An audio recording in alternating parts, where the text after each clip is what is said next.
Welcome, welcome back to Crafting a Meaningful Life.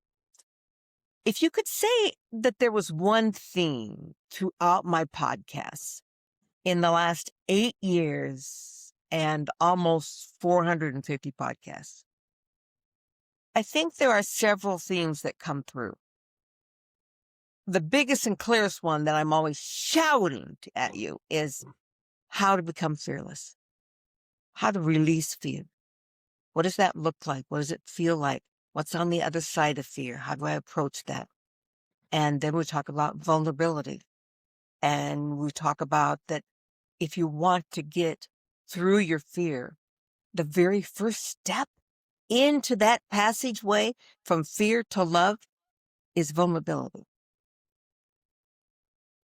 And so I almost feel like kind of the culmination of all my podcasts are going to be today, what you get to listen to today, because my guest is one of the queens of this topic of getting through fear, being willing to be vulnerable. And why this is going to be hard for both of us is because we have both walked a similar path in our journey of life through domestic violence. So even if this has not been your trial, please do not push the click buzz. There's so much here for no matter what you're walking through that I want you to hear what my dear friend Kerri Mossman has to say. Kerri, welcome to the podcast. Oh, Mary, thank you. Thank you. And boy, did you ever set us up for a great journey this afternoon. I have admired your walk, and you're right, we have similar walks coming from trauma of domestic violence. And it goes so much bigger than just the theme of domestic Yep. violence. Every single person has Yeah. walked something that has created who they are, and then shattering those fears and standing up and rising.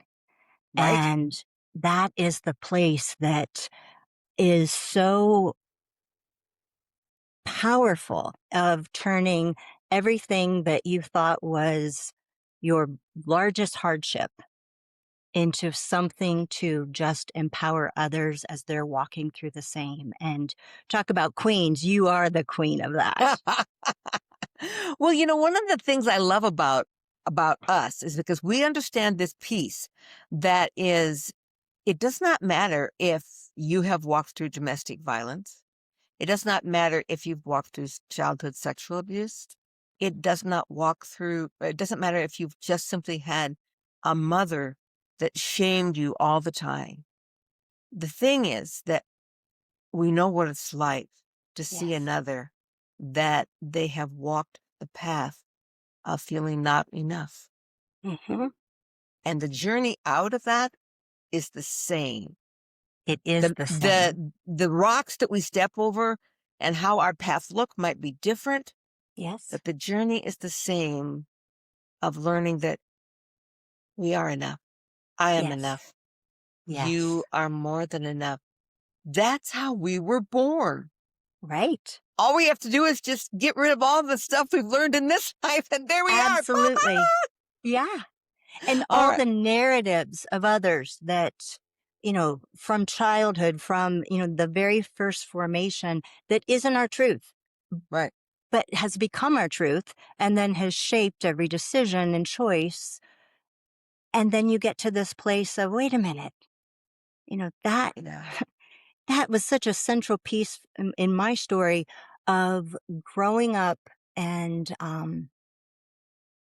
being silenced. I'm an only child. And Ah. there were some things that I didn't quite understand why I was being silenced and why, in hindsight, perhaps there was a safety in dimming myself, not outshining my mother.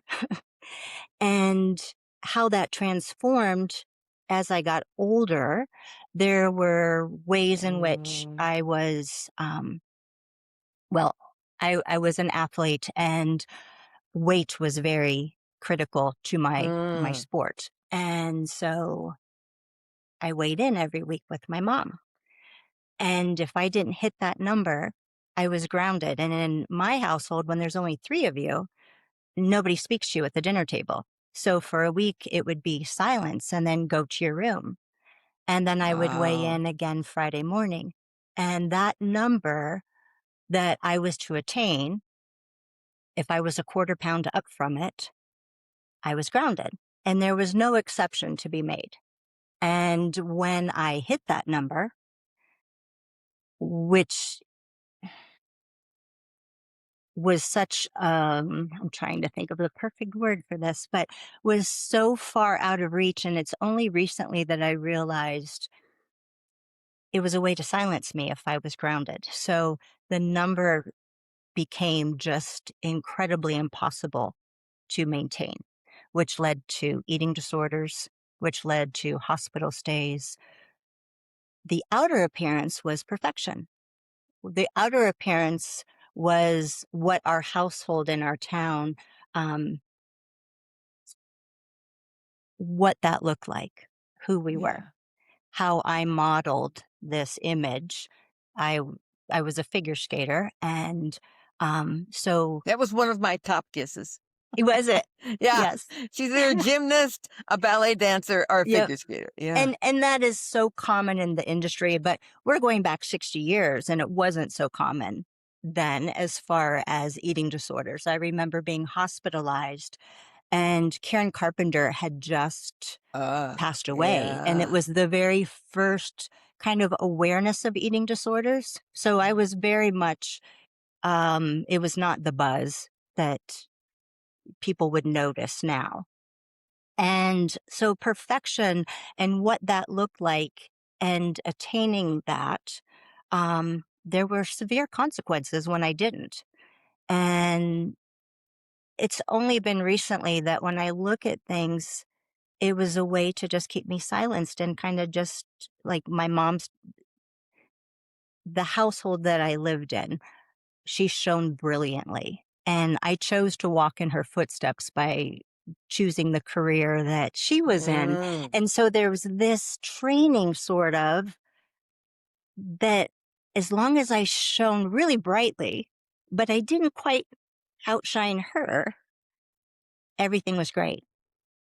But the times in life that I began to outshine her, there was silence. And so as my world progressed, I was kind of trained that, I mean, that was a different type of abuse. But when I met my husband at the time, it just amped things up. And Yeah. it gave me so many opportunities to have a voice and to walk away. But I was also trained that image was everything. And I created this marriage and I was going to make the best of this marriage. And whatever happened behind closed doors, boy, we don't show that. Mm. It just wasn't, uh, it wasn't something within me that I felt I could stand up to. And it was easier to take what I was living through than to bring shame. I was used to secrecy. I was used to projecting happily ever after when it was so far from that. And only when the abuse touched our daughter Yeah. did I find the courage and the bravery to just be a mama bear. And Maddie was 3, and there had been allegations at her daycare. To, I was out of town, and my parents had called and said, "You need," I was on a business trip, and they said, "You need to come home right away." And they wouldn't tell me why, but social Yeah. services had come to daycare and they were interviewing my child um, for possible molestation. And I knew there were so many things wrong in my household, but that was not something I ever would have picked up on. Yeah. And immediately, it, it was just night and day of I can't speak. I'm terrified to speak. But when it came to my child, I Yeah. roared. Yeah. And there was a time period where I could not grasp all the things that were wrong in my marriage. That wasn't one of them. And Right. so we're going through all of the different departments. I had to have a rape kit done on my then almost 4-year-old. And that just triggers more agencies getting involved, and the sex crime division showing up at my house at 2 o'clock in the morning and being so terrified and going to court and uh, having to put trust in agencies to find the answer of did this happen or did it not? And then a judge saying, you have 50-50 custody. Uh, And that immense terror of yeah. she was so little, there was not enough proof to prove otherwise. Um, but what came, and in that moment, I've always had a very strong faith. I was raised with a very strong faith. And in that moment, I could not fathom that there was a God that would put Maddie in that position. Yeah. And what I couldn't see at the time is he was behind the scenes, keeping her safe, keeping me safe. And the journey of the terror of living in a house where you know everything that's going to happen, but the really scary part happens when you go against them and you try to be Yeah. free. Yeah. And the stalking and just the terror that happened after leaving the house being so much greater than, when you live in domestic violence, you know the subjects, you know the tone of voice to anticipate before Yeah. something else gets escalated. Yeah. And you're always bracing and you're always on edge. And then when you're Yeah. removed from living in that and you get a little bit of, you've got people noticing, you've got people watching, you're trusting the systems to keep you safe. There's a false sense of it's going to get better. And in my case, it definitely did. And God was right there putting instrumental people that might have only been in my life for a very small season, but they were crucial to get me to the next step of trusting and knowing that the system is going to work. And in my case, fortunately, Maddie was as well protected as she could have been. As that story unfolded, his spiral got darker. One of the big themes right from the get-go, before I even met him, was an addiction to prescription drugs. He was in the medical field and had access to prescription drugs. And I had never been around that, so I didn't see signs that I would certainly pick up very clearly today. Right. And the court system ended up, uh, there was a moment where Maddie went to school and she was in first grade at the time. And it was the first birthday as a divorced mom where I didn't have my child. And Uh, she was so excited about, the over the top Disneyland dad type of birthday party she was supposed to have. And I got a call from the school the day after that weekend, and they said, you need to come right away. And when I got to the school, she had this residue in her hair that was white, and there were tiny little brush marks, little tiny scratches on her skin where her skin was not penetrated, but there were these little red marks all over her body. And my child had stood up and said she wanted privacy for her birthday. And she was telling her dad that She had a friend whose parents were divorced, and she was stating that she wanted privacy and she wanted to sleep in her own bed, and he imploded. And not being there, but knowing the state of how he was living his life at the time, I would assume um, he was not sober in that moment. And he had taken her upstairs and stripped her and taken a toilet brush with Comet and was scrubbing her skin and putting it in her hair and telling her that he was her daddy and no court system and no one was going to tell him whether or not what he could do with his daughter. And fortunately, she did share that with her child therapist, and we had an emergency order put into place, and we went into CASA. And CASA was the answer to our prayers. The safety of her being able to have for a year and a half some visitation with him, uh, watching her being able to feel safe because people were watching in protection. And then there was one moment where I got a phone call and was told to come in the middle of their visitation. And when I got there, there were police in the parking lot and they were handcuffing him with his chest against the hood of the car. And I happened to look up in the window and there she was just crying and screaming, "Daddy," because she didn't understand what had really transpired during the visit. And at that time, went to the court and said, "I'm walking away from all visitation. I will see her when I'm 18." And that was in August, and her memory of her dad was seeing him in that moment being handcuffed Yeah. and not understanding why. And there was no goodbye. And in January, the end of January, that next year, he committed suicide.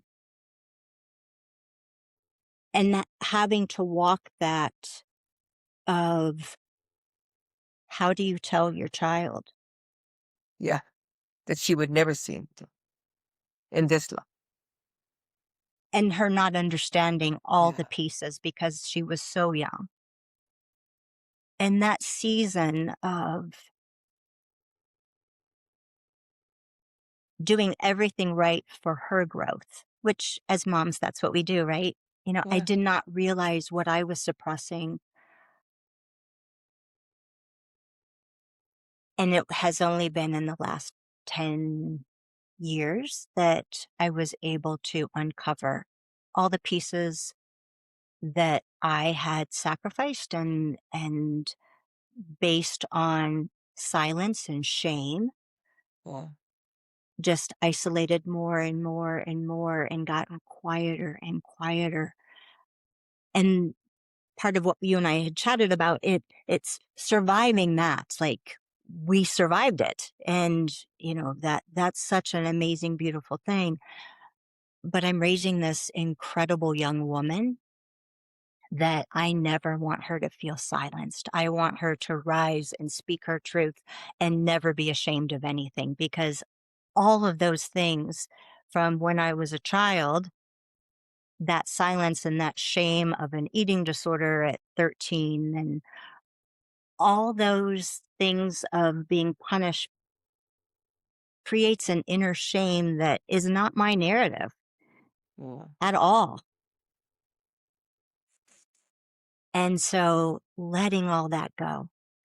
And the title of my book is A Beautiful Undoing, and it's undoing all those falsehoods, all Yeah. the masks, all the costumes I wore to bend and conform and to be and to fit and sometimes to dim. And then the book came out, and then there's this kind of nakedness, this Yeah. vulnerable, like, and now what?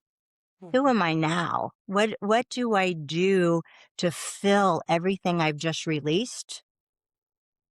Who am I now and what am I becoming?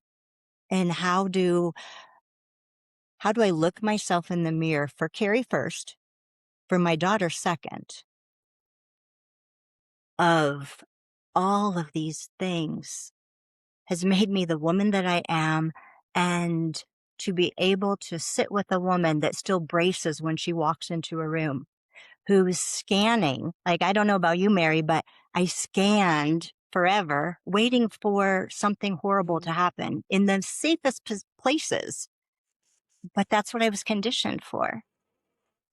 And so finding the ways to help others feel safe, that when you share your story, it gives another permission to, and me too. And I'm not, I mean, Mm. certainly the Me Too movement for women, but there's so many things as women that we're just conditioned. You don't talk about these things. Yeah. How old is your daughter now? She is 24 and Oh my she is goodness. thriving. Oh my goodness, she thrives. I just had to ask because, Yeah, my heart is sitting with her right now, and the path that she has had to walk. Both you and absolutely. I thought our paths were tough, but I didn't have to walk that path. But I have tremendous empathy for it, and I just want to make sure she's good.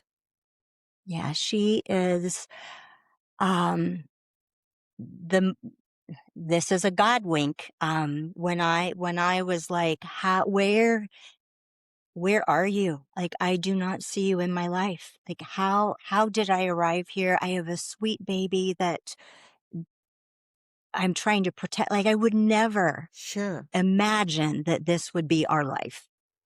And um when it seemed like the court system does the very best it can with where my fault, one of my many faults in this scenario, but in not telling, in not even telling a friend of what was happening behind closed doors. Yeah. I can manage it. Like, I know where the landmines are. And so That's I never called the shame piece, yes, that yes, we grew up with shaming. And as adults, we continued to be shamed ourselves. Even if yes, no one else anymore was shaming right. us, Yes, we were shaming ourselves. And absolutely. to be able to set that piece down, Kerri, I'm, let me tell you, I'm at 72, and there are still times when I think, what is that thought? What is that feeling? Why am I feeling anxious? And I can actually say, oh, I've been feeling shame. I was shaming myself. Yeah, I mean, John, my husband, wasn't shaming me. My friends weren't shaming me. yeah, Nothing was shaming me but me. yes. And And isn't it when you can recognize it, you can set it down. that's it. That's it. Well, my husband, Mike, and I just had a moment. He has been, we've been together 13 years and he adopted Yeah. Maddie and he is Oh, oh, I think you met him when we had that dinner. oh, Um, I think I did. you Yes. did. What Yes. a handsome guy. He is a handsome Yeah. guy. And beyond how handsome he is, his heart is, Yeah. it has been made to love everyone. But I am fortunate, and Maddie and his daughter Kristen um, have been fortunate to be loved very, very well. And he taught me a different way of what I don't think until him I knew what unconditional love was beyond what I felt Um, for my child, and what she and our bond is so incredibly strong. But to have a man that I feel safe with, to have yeah. a man that I trust impeccably. And as I say that, we'd had a conversation this weekend about when we met, and he knew quite a bit of my story, but the shame, there were parts of it, when we first met that I wasn't going to share. Right. And so I'm I kept still using, opening up and sharing new things to John. He's like, yes, is right? there more? Oh Probably, my goodness. John probably. and Mike would have a field day together. But when this was so powerful, I was always using the word safe, and I had come so incredibly far from my own personal healing, working for Maddie's healing before I met Mike, Mm. or I know I would Yes. not have attracted such a man. Yep. Same. Same. Yeah, we're sisters in that, Yeah, right? we totally are. And being so independent on nobody's going to hurt. I am not going to rebuild my world again. I'm not going to go through um, having trust and thinking something some way to have it all shatter. I hadn't worked on that part yet to like, I'm worthy of a beautiful life. Absolutely. I was blessed that I survived what I had gone through. And that was the pinnacle of what I had aspired to do. And so Mike kept hearing the word safety. And I wasn't quite sure, like, I would bring it into conversation. And he was coming from a standpoint, we were living in Colorado. And he was like, okay, we moved into this house in a gated community. And in his mind, that was providing safety for me. Like all the things that I Uh, had gone through that I was terrorizing, living in this gated community, I wouldn't feel that. And so we just had this conversation over the weekend. And he said, I finally, 13 years being with you were never talking about the phys- community we lived in. Now, yeah. certainly having those foundational things helped me realize I had never felt comfortable putting my head on a man's chest of like, I'm leaning into you, or I'm Yeah. always the first to let go of an embrace. And he would try to hold me a little bit longer, and I would notice, okay, that's enough. And here we are Yes. 13 years later. And I shared with him on Saturday morning, and I realized I've held this shame for so incredibly long, and I had never said it out loud. And I Mm. said, I was telling him when we had 50-50 custody in my divorce, my safe place was to go into the walk in closet that I had. And when Maddie wasn't in the house, I took a big butcher knife and I laid on the floor where my longest dresses were with a pillow and a blanket. And every time she was away, that was this confined, tight space that I Yes. felt safe in. And I had to have this knife, which thank goodness I never had to use it because I don't know how I would have done that. Wielding this butcher knife, right? But I shared it with him Saturday morning. And he was like, why have you never told this to me? And I'm like, it is so shameful that like, that's where I was so Yeah. broken, and the tighter the area, like, the only place I felt safe was in this c now, I certainly never felt that. I was a mama bear when Maddie was in my custody, but when she was away from me, Right. I was terrified, and I said, "You know, when I come from that, and that was my safe space, and to trust a man that you're gonna just love me for who I am. And I've told you some horrible things that, like, Right. now I'm telling you, this is this broken woman that I was before I met you. And I'm saying it with tears in my eyes, but so freeing. Like, how many Right. years later that I let that go? With an absolute assurity that he is going to love you just the same, Yeah. Yeah. no matter how naked you become. Yes. And And you know how that you said you had just shared this with Mike yesterday yeah. morning? Yeah.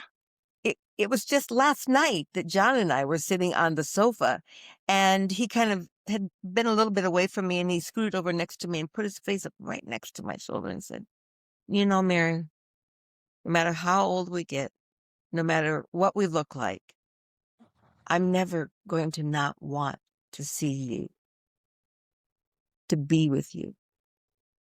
Right? And that's just kind of what I did, that big sigh, like, oh, wow.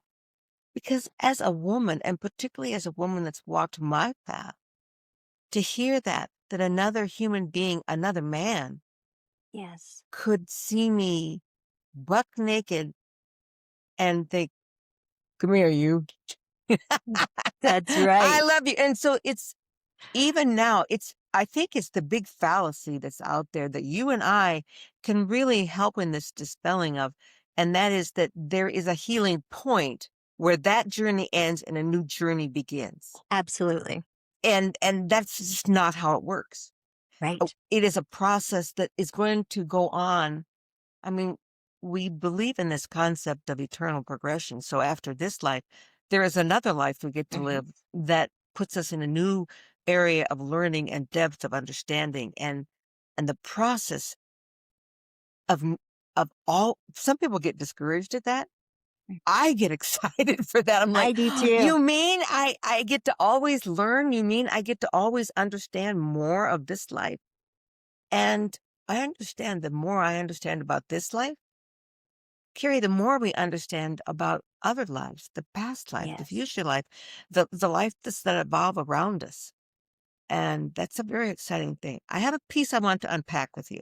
Yes. S- Uh, there's so many things I want to unpack. I need like 6 podcasts to do this.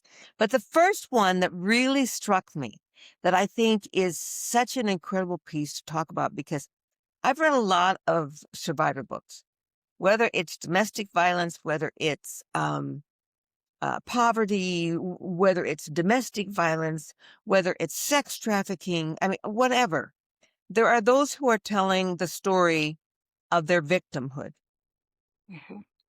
And then there are those who are telling the story of how they learned to thrive. Yes.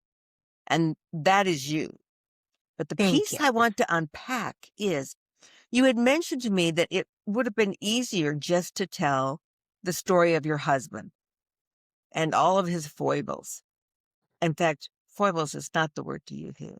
His incredible dysfunctional personality and character disorders. That would be easy to tell because it all lives out here.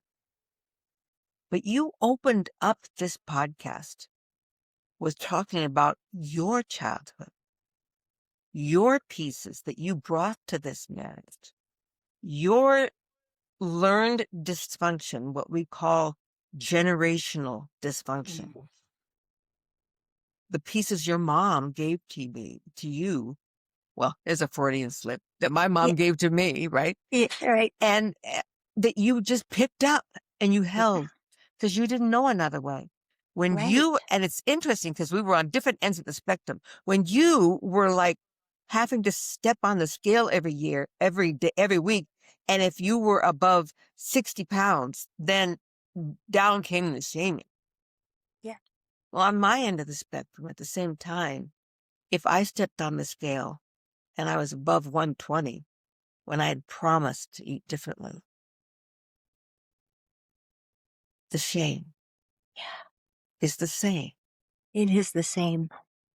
And those are the pieces of not being enough Mhm. that you and I and everyone else brought to their next stage of life. Yeah. And so, of course, you were going to share about what your husband was doing and all the things that were happening because you were not in that. You had to hide it. Yeah. Hiding was the MO of our lives. And Absolutely. here's the kicker. It's the MO of everyone's life. It is the MO of everyone's life. And so it was interesting. Even our book titles are different, but the same. Yours Yes. is A Beautiful Unfolding, and mine is Unbounded. To have those cords of shame and Yes. fear and low self-worth be cut one by one and Yes. feel them fall next to me. And yours is not a beautiful now. It's a beautiful unfolding, the opening, shedding what didn't belong to you. Yeah. Talk to me just a bit, Kerri, about that piece and how you allow people or share with people the value of looking at the entire enchilada and not just the Yes. cheese that's showing on top. Right. Right. That's a fabulous question, Mary. I think one of the things that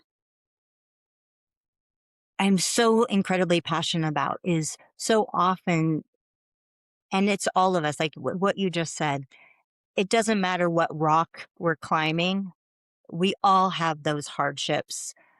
We all have somebody else's voice in our head that Yep. you're not enough or this needs to happen and you're not achieving it. Whatever those things are that speak to us, that's not our voice. Our voice comes from, for me, I am, God, goodness, I think because of I'm trying to, perhaps when I know what year it was, I'm trying to guesstimate how old I was in that year, but maybe at 11. Mm. It was the middle of the 70s, and my parents took me to Akron University. It was probably a frat house that we went into, and I learned transcendental meditation with all these 20 something hippies. My mom and dad were there with me, and my dad slept through the moment they would start to meditate. My dad was out snoring. But I learned transcendental meditation to deal with the stress of skating. Mm. And so throughout the years, meditation has been my core. And it is what I've created kind of my own relaxation, my own grounding. And in that, recognizing, being able to, this is part of my story, whatever part of my story it is, this trauma. But this is the stepping stone for me to open my eyes. And as I've gotten older, sort of like, when we're kids looking in a kaleidoscope and you just Yes. barely turn it and the whole picture changes, the whole perception. So I've always been a people pleaser and I've always been, I'm going to, whatever the event is, we'll use my ex husband as an example. I knew his childhood background. And so I could understand the hurts and all the Hmm. things that he had gone through that was who he was when I married him, although he had a very beautiful mask and a very charming background that was kind of the illusion before really knowing who the man was. Um, Whatever that piece of, whether it was my childhood, whether it was Jack and I, stepping out of I'm a survivor of this, or this is the trauma, and I'm going to carry this trauma and I'm not going to heal it. And so I'm going to create bringing people towards me, whether it's friendships or whatever, where I'm in that heightened state of trauma constantly Yes. and being able to put it down and to be able to just look at me. Just what was my part in it? What is the evolution of me as a woman looking in the mirror of what do I want to carry forward? Yes, this horrific thing happened in my life. Mm. How do I step forward? And it's those tiny little baby steps. I have a chapter in my book about it was a year after he had passed. And I just happened to walk through the mall and some woman pulled me in for, would you like a makeover? Would you like to? And she put a vibrant red lipstick on me. And I remember when she turned me around and I didn't recognize that reflection. I knew that girl in her 20s, but I had become so beige. I just wanted to fade into the walls. And I remember looking at her and saying, this is so little, but this is me reclaiming that sexy Ah, goddess woman. bang, And bang. from there, Yeah. I went straight to Victoria's Secret. And certainly I wasn't going to date anybody, but I bought the matching panties and the matching bra in a vibrant color just so I could wear them and feel, how do I get in touch with the woman I used to be? How do I get in touch with my femininity? And those teensy tiny little steps of Yeah. reclaiming who I am is just insane as that sounds of a vibrant red lipstick. It doesn't sound insane at all. Well, Yeah. thank you. To some people it may, but not to you and I. No. Yeah. And it's when you can reclaim those itsy bitsy places that another place unfolds and another blessing that used to be a shame just rises. Yeah. I love this idea of seeing us as a whole. Mhm. We are not just a bunch of pieces that happen Yeah, to live together in this physical body, but that we are a whole. And you it becomes impossible to love one and to hate another. absolutely. It dims the light of the piece that's loved, and it worsens the piece that is not loved because it Yes. feels that. It feels that, can you love me? Can you Boy, love that's me as well? beautiful. And so the wholeness of what we present to ourselves is the key piece. And Yes. then we can present that outward. Kerri, what what do you want? What do you see as your vision for what's going to happen with this book of yours, A Beautiful Unfolding? And the impact, what do you want? So, at first, writing the book was truly my transformation.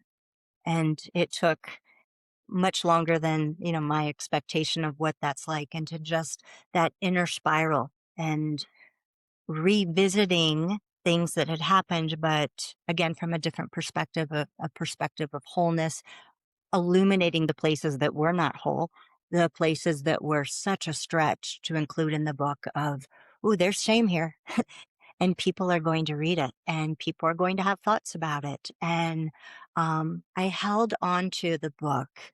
It was finished, but I held on to it for quite a few years um, because I wasn't quite ready for Oh, the opinions of others and the judgment that may come from different aspects. And it was only when I had the opportunity to go to Africa and I was standing in front of these women that I had stood in front of the year before for a speaking engagement. And I was like, I need to show up with my book. Like, I cannot say I didn't have the courage as they have been right? so courageous with me. And so when the book came out, truly, Mary, it was, I just want to complete the book. Okay, I got it published, it's out there. And I wrote it first for my healing. And I thought, if I could just help one person, if one person picks it up and can embrace some sort of healing and stepping forward, that's all I care about is Yeah. just one. And that happened in Africa before I released it in the United States in April of last year. And after that, I was thinking, what do I want? And so I was doing a lot of speaking on the subject matter of domestic violence and trauma. And the big one of the things that is a core in my book is forgiveness and Uh, coming to forgiveness for my abuser and the peace that gave and what it did for no one other than myself. yeah. And I share that in my book. But what came after it, and I think part of why I couldn't let the book go is I hadn't forgiven myself. Bingo. I can forgive everybody else as part of my story, but those pieces of Kerri, I could not love her yet. Yeah. And so it was in realizing after the book came out in the United States in April that, wow, I've done that. Like I've looked at every piece of that girl at every Hmm. stage along the way and held her and nobody needed to come save her because I was right here. Yeah. And so I think and what I want to do next is I'm writing book 2 Excellent. and I want to be a presence that just helps women witness those moments be for someone else what I was looking for, but and I truly, when you look back on your life and you see all the amazing angels Right. that were right there all the time. And it's only in hindsight that you're like, boy, you know, you are amazing, God. You put that person, and maybe it was just a very quick interaction. And Yeah. I will, can I share like what we talked about before? Um, Mary, you were in the midst, it's 2020, and I'm writing the book, and I'm terrified of what some people are going to think of it. And we had a very brief connection one evening, and you were sharing, you were being Yeah. so vulnerable and real and speaking to an audience that I was a part of. And I got incredibly teary. And I was like, that is a woman that stands in her truth. That is a woman that opens the doorway for so many of us other women to be brave enough and courageous enough to say, I step forward as well and I rise as well. So thank you. You're welcome, Kerri. It's always interesting to hear the impact that sometimes you may never have any idea Mhm. when you speak. And when I speak, I know that others are touched. And so thank you for sharing that story. Yes. I treasure that. It means so much to me. Thank It you. was 6 years ago, and here we are today. Doing this, yes. Yes. I love you being here. I love all that you have brought to this program today. The the book first off, and then you most of all. But I remember going through this process of forgiveness. And when I finally realized that that was on my path, I was angry. I was scared. I was sad. I'm like, you mean this person that I have spent now 22 years trying to walk away from? You want me to go back and love her? Mhm. I was doing my best to never be her again, to Yes. to to shame her out of my life. Yeah. And when I realized that she was actually the strongest little girl I've ever known, she survived. And she brought with her all these lessons. She's so strong. And my love for her just began to bloom and Yeah. blossom. Like, you, you so beautiful. And here I thought you were so ugly. Yes. Yes. Oh my gosh, please, I'm sorry for not seeing you. Yes. And come here, come here. Let me just like hold you and relish you. And the interesting part is I'm in the middle of preparing for this award that I'm receiving in a couple weeks. And they want all these photos, old photos. And usually I'm like, well, I'm not going to show those photos. I'll show these photos. Photos of like maybe the last 10 years, those are old, right?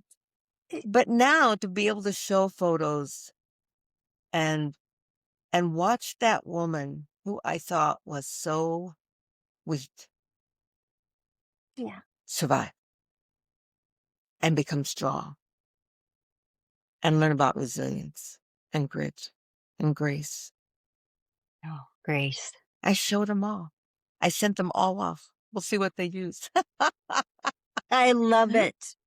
At the end of this podcast, you'll see the links Okay.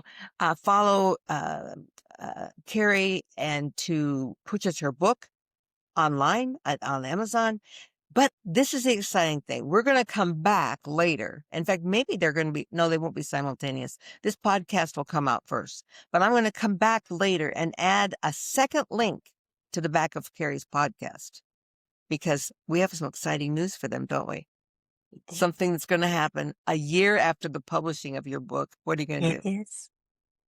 Yeah, Yes, it is. you're going to release your Audible. It's gonna be great. Yeah. I am almost finished with, recording it, and it has been the most healing journey to love all the different versions of myself and to, in writing the book, and when I finish writing, and to now go back and read and love her, just love Yeah. her all the way Oh, through it has been not No. doing it as a performance, doing it as real. And um, here's the presence of this woman loving that little girl Yeah. and that young woman that did the very best she could with what she knew. So powerful. Thank you. Kerri, unfortunately, our time is up today, but I I hope that you'll come back. I would love to. I would love to, Mary. It's There's been so much to such a unfold to your blessing story. to Yeah. chat with you today. Thank you. Such a beautiful soul. And to all of our listeners, please listen to this podcast again and again. Every time, I promise you, you're going to learn something and hear something different of the power of learning to stand, the power of gratitude for Mm. everything that was placed in our path so we get to be who we are today, and the power of forgiveness of self. Kerri stands as a witness of this. I love you all. Until next week, remember to be about crafting your meaningful life. Namaste. Crafting a Meaningful Life.